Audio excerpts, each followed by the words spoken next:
వల్లభనేని వంశీని ఒకరోజు పోలీస్ కస్టడీకి అనుమతిచ్చింది గన్నవరం కోర్టు. శ్రీధర్ రెడ్డి ఇచ్చిన ఫిర్యాదుతో కేసు నమోదు చేశారు పోలీసులు. విజయవాడ జైల్లో రిమాండ్ ఖైదీగా ఉన్న వంశీని వైద్య పరీక్షల నిమిత్తం కంకిపాడు ప్రభుత్వాసుపత్రికి తరలించారు. అనంతరం కంకిపాడు స్టేషన్ కు తీసుకెళ్లారు. బందోబస్తును పర్యవేక్షిస్తున్నారు గన్నవరం డీఎస్పీ చలసాని శ్రీనివాస్. దీనిపై మరిన్ని అప్డేట్స్ మా ప్రతినిధి యాకూబ్ అందిస్తారు. యాకూబ్, అయితే ప్రస్తుతం వంశీ కస్టడీలో ఉన్న నేపథ్యంలో మరో పక్కన ఈ రోజు ఆత్మకూరు పోలీస్ స్టేషన్ కు తరలించారు. ఎందుకంటే గన్నవరంలోని టీడీపీ కార్యాలయంపై దాడి, అదేవిధంగా పూర్తిగా మరికొన్ని కేసులకు సంబంధించి ఈ రోజు గన్నవరంలోని కోర్టులో హాజరుపరచడం జరిగింది. అయితే దానికి సంబంధించి పూర్తిగా ఒక రోజు పాటు అతన్ని కస్టడీలో తీసుకోమని ఆదేశాలు ఇవ్వడం జరిగింది. ఈ నేపథ్యంలో వంశీని ఈరోజు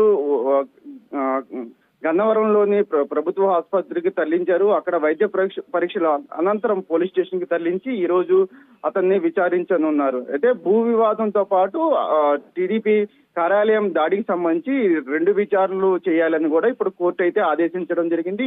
దీనికి సంబంధించి ఈ రోజు సాయంత్రం 5 గంటల వరకు విచారించిన అనంతరం మళ్ళీ వైద్య పరీక్షలు చేసి, ఎందుకంటే రిమాండ్ లో ఉన్నారు కాబట్టి 4వ తారీఖు వరకు రిమాండ్ ఉంది కాబట్టి మళ్ళీ జైలుకి పంపించే అవకాశం ఉంటుంది. ఓవరాల్ గా ఇప్పుడు వంశీ కేసు రోజు రోజుకి మలుపులు తిరుగుతున్న పరిస్థితి. ఓ పక్కన హర్షవర్ధన్ కి సంబంధించిన కిడ్నాప్ కేసుతో పాటు ఇప్పుడు టీడీపీ కార్యాలయం, అదేవిధంగా భూ కబ్జాలకు సంబంధించిన గన్నవరంలో కేసు నమోదు అవడంతో ఈ కేసులకు సంబంధించి ఇప్పుడు పూర్తి స్థాయిలో పోలీసులు అయితే చాలా సీరియస్ గా దర్యాప్తు చేస్తున్న పరిస్థితి. ఈ రోజు వంశీ విచారణలో ఏం చెప్తారు, విచారణలో ఏం వెల్లడిస్తారు అనేది కూడా రికార్డ్ చేసి కోర్టులో సబ్మిట్ చేయమని ఇప్పటికే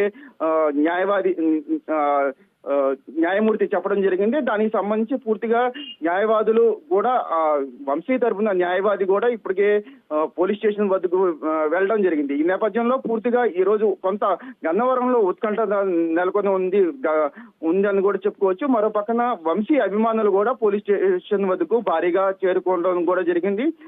సాయంత్రం 5 గంటల అనంతరం మళ్ళీ వైద్య పరీక్షల అనంతరం జైలుకి పంపించే అవకాశం ఉంది.